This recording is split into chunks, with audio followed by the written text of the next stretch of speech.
I never had a place, a girl, and the oldest of five. Two brothers and two sisters with howling mouths. Mother sleepwalking from home to work and back. Father was nothing but a flat hand and restless, punishing eyes. They were all noise and need, all shit-kick the dog, and eat the last oily handful of lunch meat from the fridge. All bony-knuckled punch through wood paneling and stinging slap on my cheek. There were miles of woods around the house, sap running summer hot and matting my hair. But that wasn't my place either. The timber company told us so, their red slashes of paint on the bark, their signs saying, "No trespassing." My family had stories about the forest. Cousins who'd gotten lost walking under oak shadows and never come home. My uncle who, as a boy, followed a dog into the woods, and then the dog turned into a woman and tried to drag him into her house dug into a hillside. He still has her nail scars on his arm. And my mother who found a talking goose as a girl, broken-winged and flailing on the leaves. She carried it home and locked it into the old barn. Every day, she caught minnows to feed it from the pond. And the goose cried, "Don't touch me. Let me go." 2 weeks later, the stubborn thing died. So when my father brought back the deer boy, so small and weak that he was almost thrown to the dogs for dead, why did I think it had anything to do with me? It was near dark, the last blue glow dying in the sky, when my father walked out of the woods. Blood ran down his neck and matted his shirt, heavy sweat stains from the June heat under his arms. On his back, he carried a dead deer, its swollen belly rising to the sky. He didn't have to tell me to knock my sister's toys off the picnic table, to shoo away the circling dogs with their salesman's wine. He dumped the body across the table, and I touched its stomach, still hot. "You shouldn't have killed a mother," I said. My heart was big and red and soft then, like a target.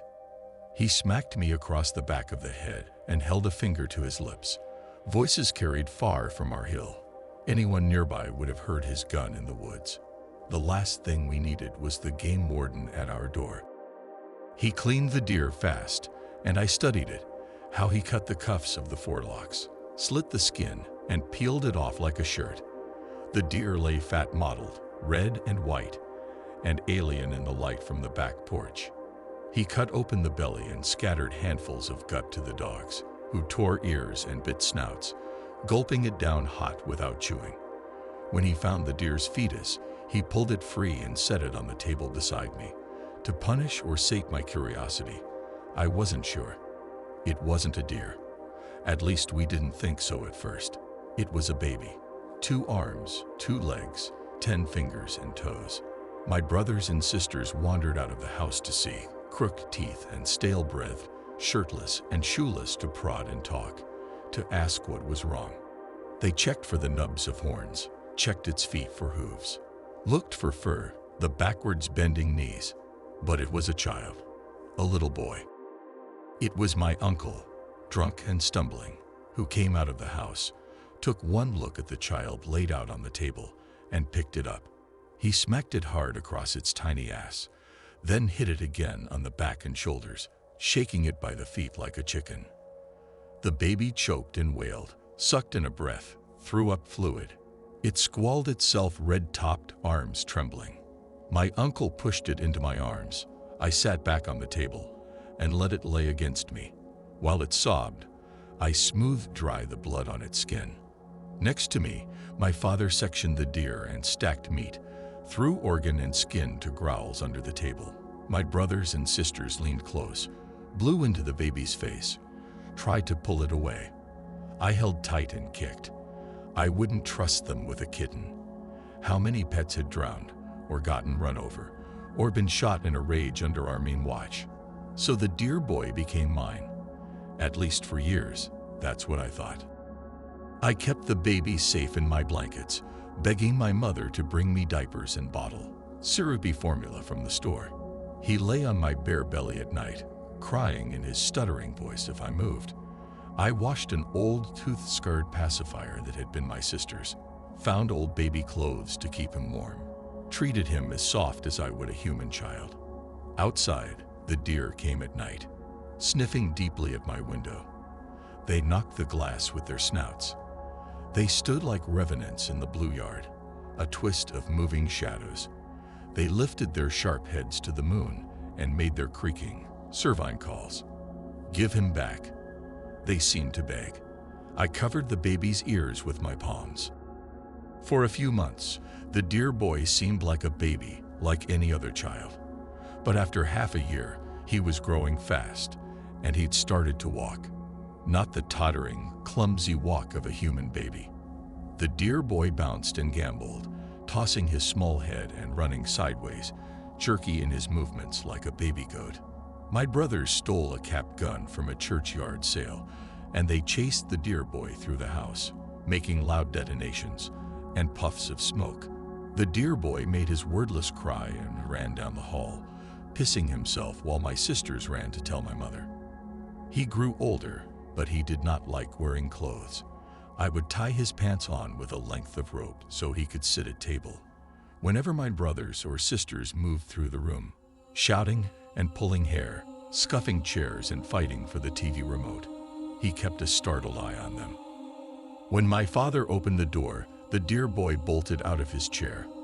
I'd tackle him in the hallway and drag him back while my father looked around the room and drew breath to lay into us. These goddamn dishes, that slutty dress, the ever-fucking noise you kids make, an animal sitting at my table. For dinner, my brother had hacked out slabs of deer steak, flattening and perforating them with a rusted little mallet before we breaded and fried them in old grease.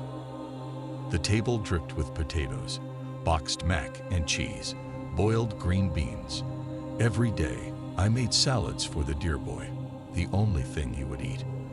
Underneath the shredded lettuce and tomato, I layered wildflowers collected from our yard, hoping my parents wouldn't notice. "You'll make him feral," my mother had told me, watching me feed him clover blossoms. My father tossed a piece of crisp meat into the dear boy's bowl. He sniffed at it and rumbled in his throat, curled his lips. He picked it up and threw it at my father, striking him in the eye. The table became so quiet, we could hear the sound of ice melting, its soft chime and splash in the glasses. My siblings put down their forks, sitting very still. My mother got up and walked to the back of the house. My father picked up the piece of meat and stood. He walked around behind the dear boy, who made a bray of warning. My father grabbed the dear boy's face, forcing his mouth open. He shoved the piece of meat, hot and bloody tasting, into the dear boy's mouth and down his throat. I pulled at my father's forearm, hammered on him with my fists, but he grabbed my neck with his free hand and squeezed until I went slack.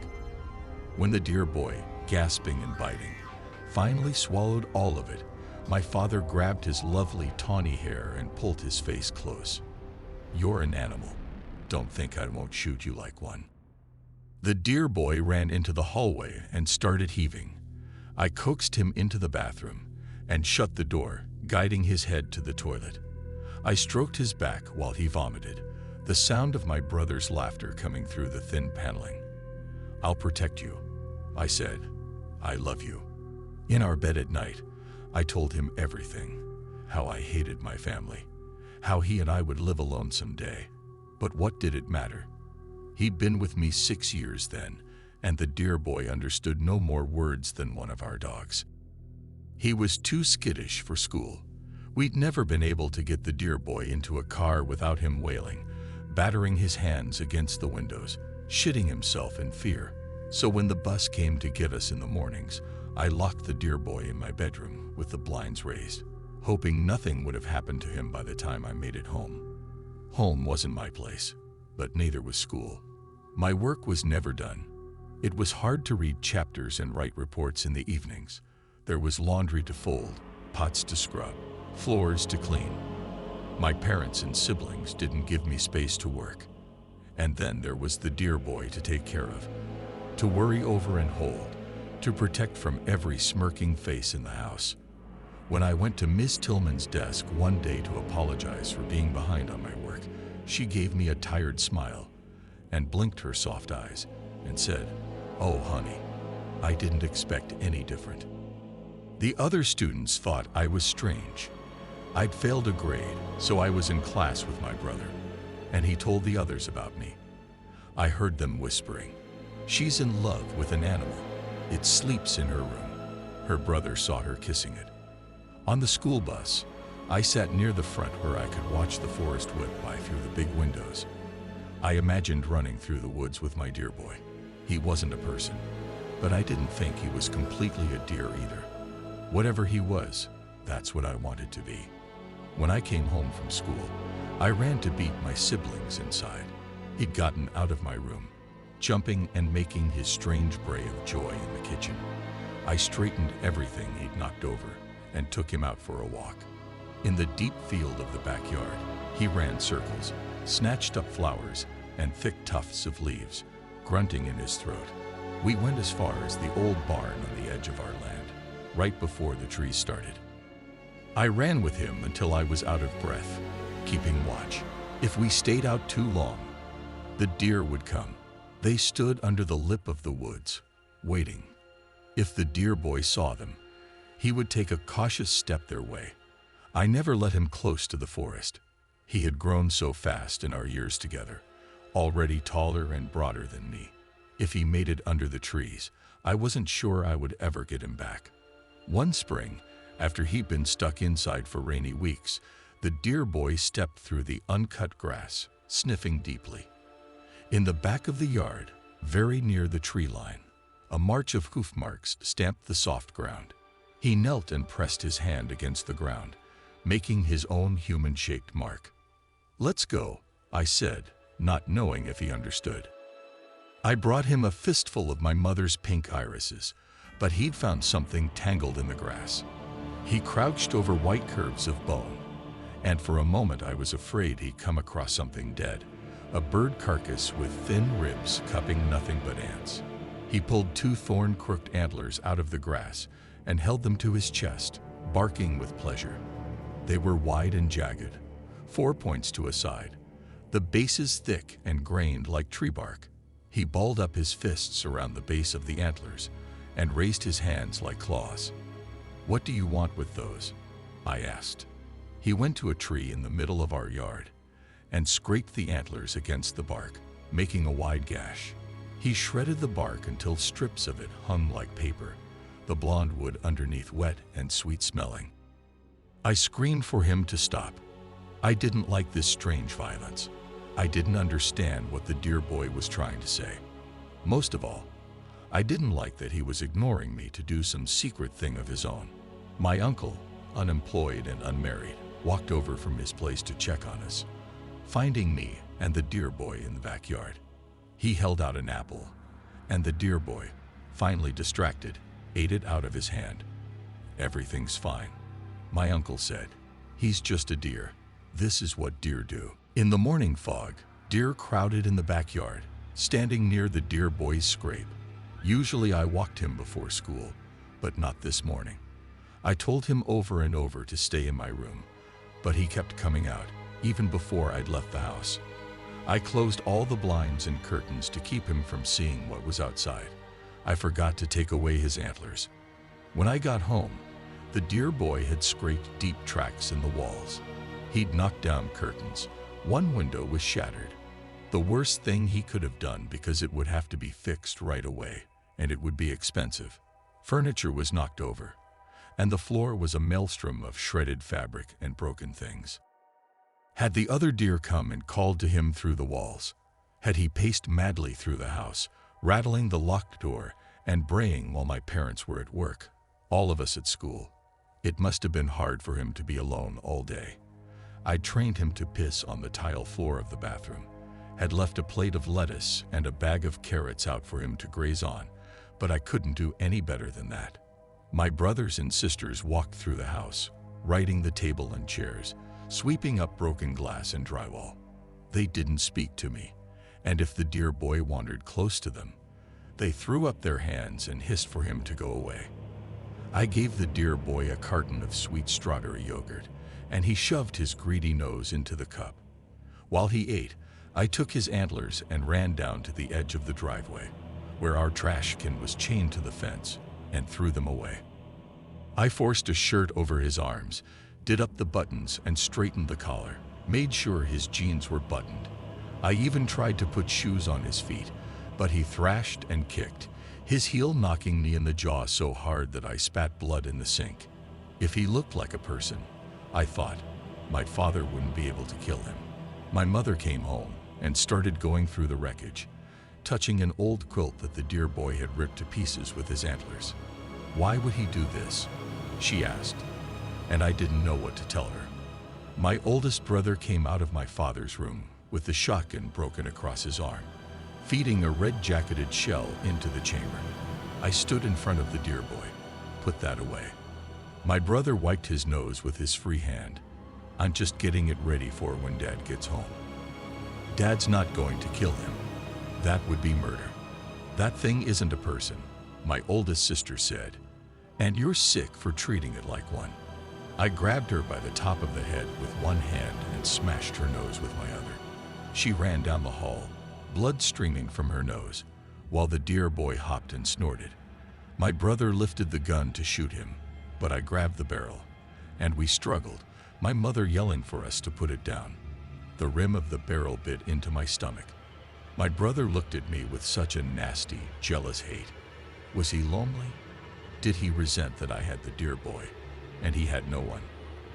You might as well be an animal too, he said. My brother pulled the trigger. My mother and sister froze. We watched his finger pull back, and I held onto the barrel and waited for the shot to tear through me. The gun made a tiny click of metal touching metal. Nothing happened. By my brother's thumb, the safety was still on, preventing the gun from firing. He let go of the gun, and I took it back to my room, hiding it deep in my closet so my father wouldn't find it in his anger. I sat on the bed and wrapped my arms around the dear boy, trying to keep him still and silent, though he was impatient to go outside after being in all day. I kept picking up his arms and wrapping them around me, pressing his palms to my stomach, where the barrel left its O in my skin. But his hands fell. He didn't know what I wanted, and he didn't know what was coming. So I held him, and we waited. My father came home. I heard my mother talking to him in the kitchen, her voice low and muddy. My brother, defiant as he tried to explain himself. Then my father yelling. My brother thrown against the wall.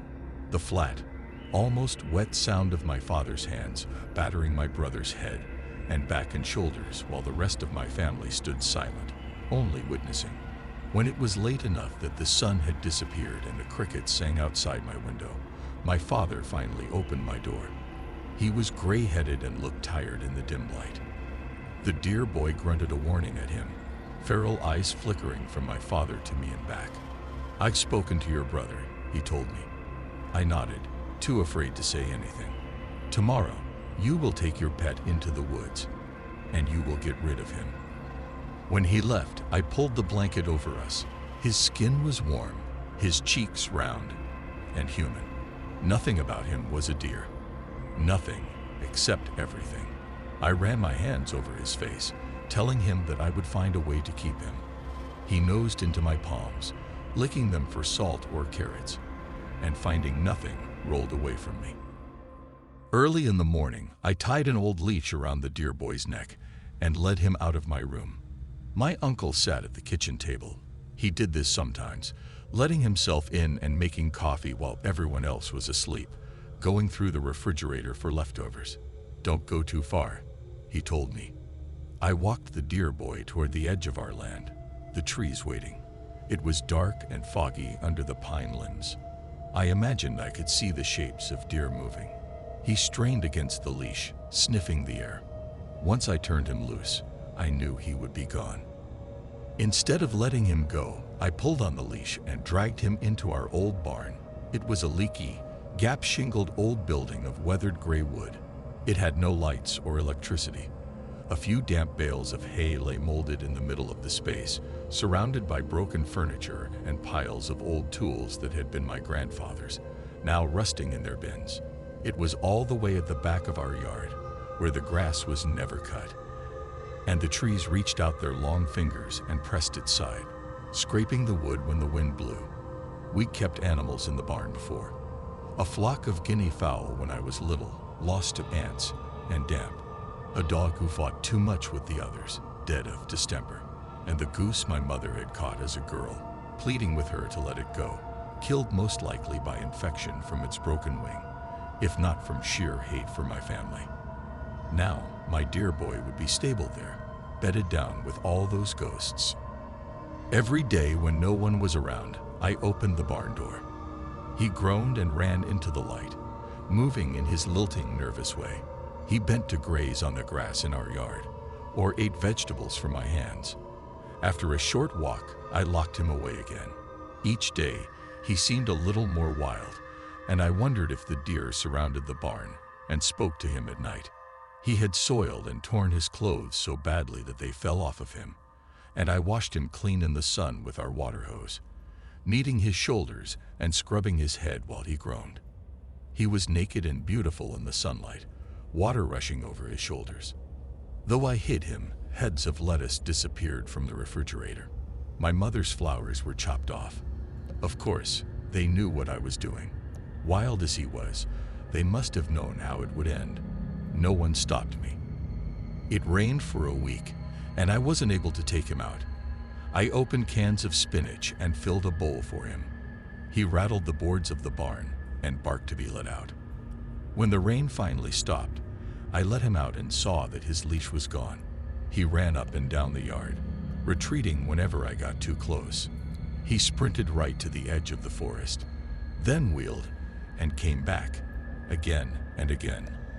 I let him have a good hard run before I opened the barn doors wide and tried to coax him back in.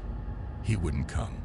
I grabbed at his arm, offered him an apple, pleaded in my softest tone with clenched teeth every time I approached him.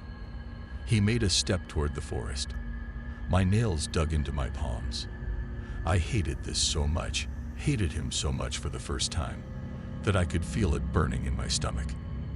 In the barn I found rope, snapping it between my hands to see if it had dry rotted. I tied a slip knot and tumbled the apple to him.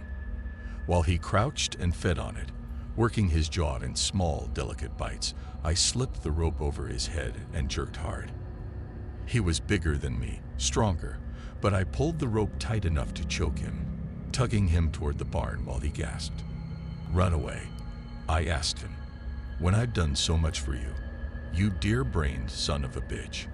I locked him in the barn, listening to him fling himself against the door and scream hoarse noises no human throat could make. I walked back to the house, my palms stinging from rope burns. In the kitchen, my oldest brother stood looking out the window, his face still purpled from my father's hands. "So much for you being the kind one," he said. In the bathroom, I ran cold water over my palms and cried. "I love him," I whispered into my raw hands. "Don't I love him?"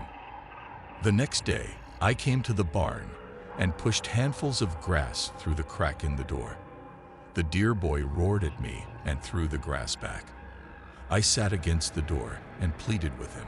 I offered orange wedges and peppers, flowers on long stems. I ran to the barn in the morning to chase away the deer, milling in their tens and muttering like goats. I pleaded. I chanted, "You're mine." Still, he wouldn't eat. After 4 days, I opened the doors. The deer boy stumbled into the light.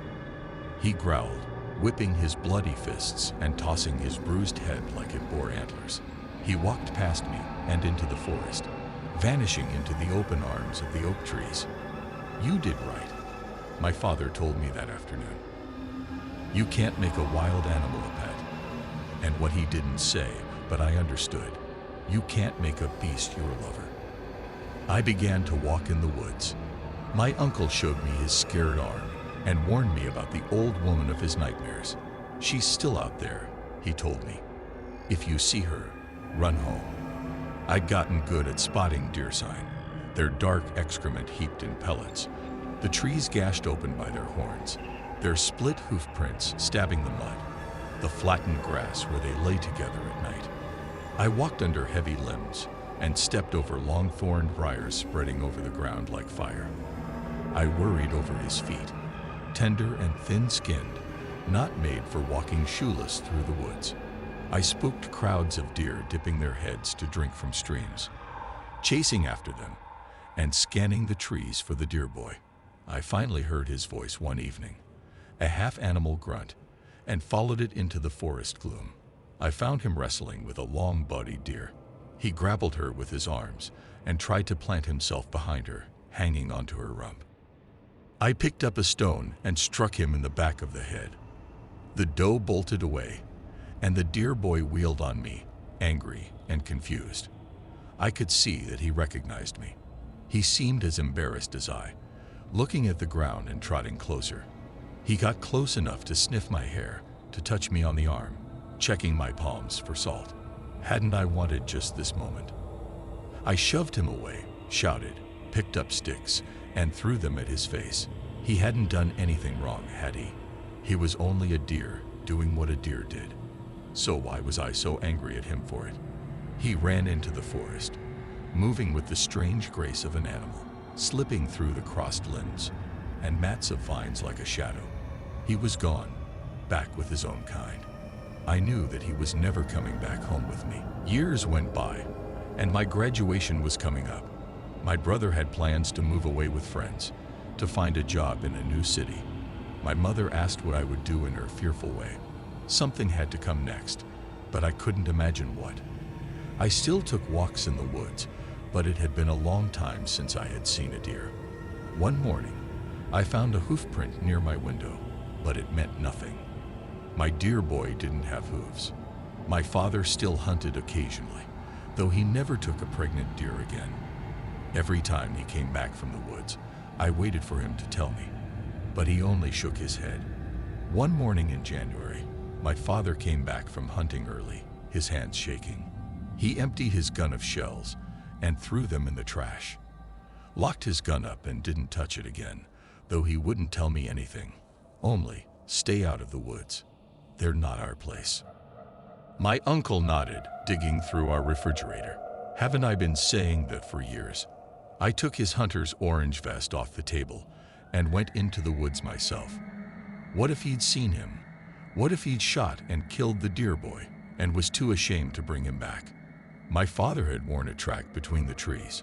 I followed it and climbed into his stand, a nest made of iron and tin.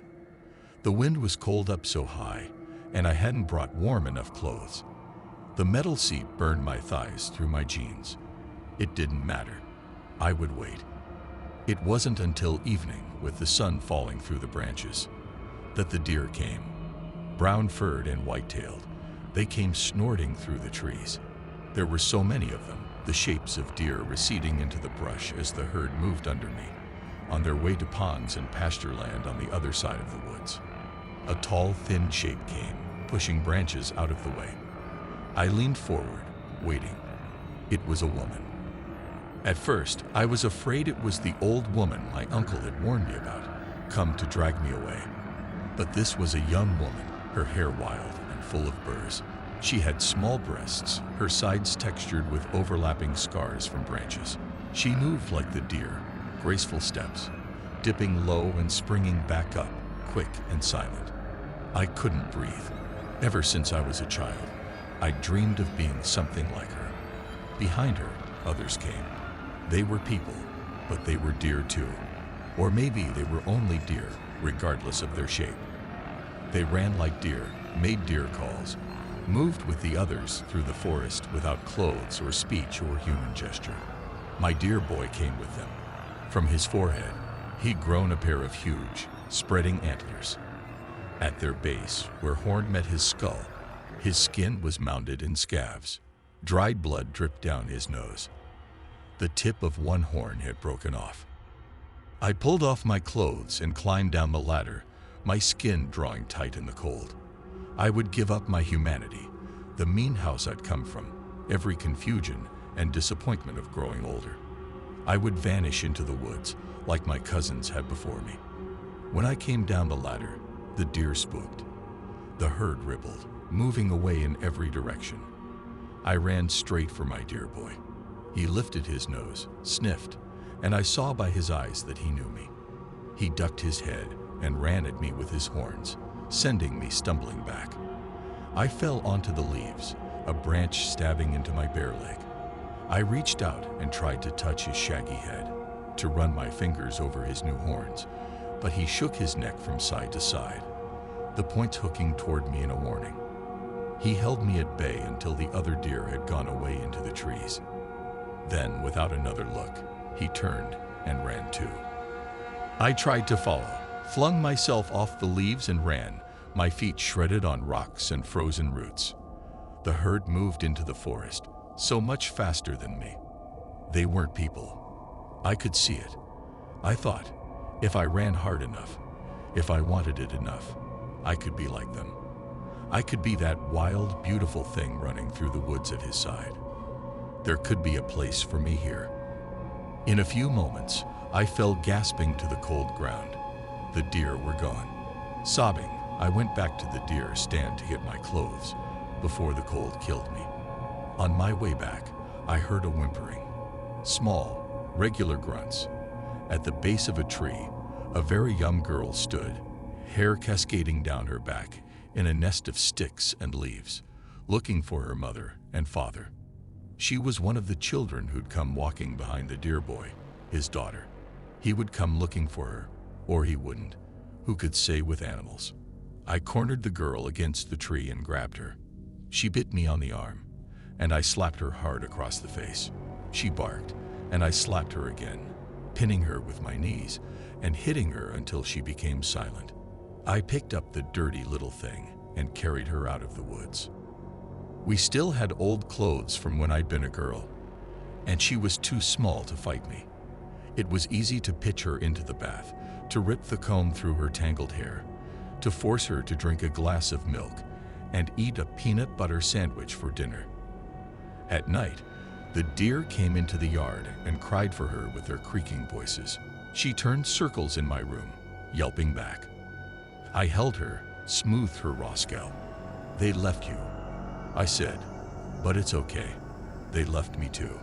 She would go to school. She would wear dresses, eat with a fork, and learn to shit on the toilet. She would learn speech, even if I had to shake the words out of her. Through her, I would prove that we can be who we have to be. For myself, and for the deer boy, I would understand what we had lost.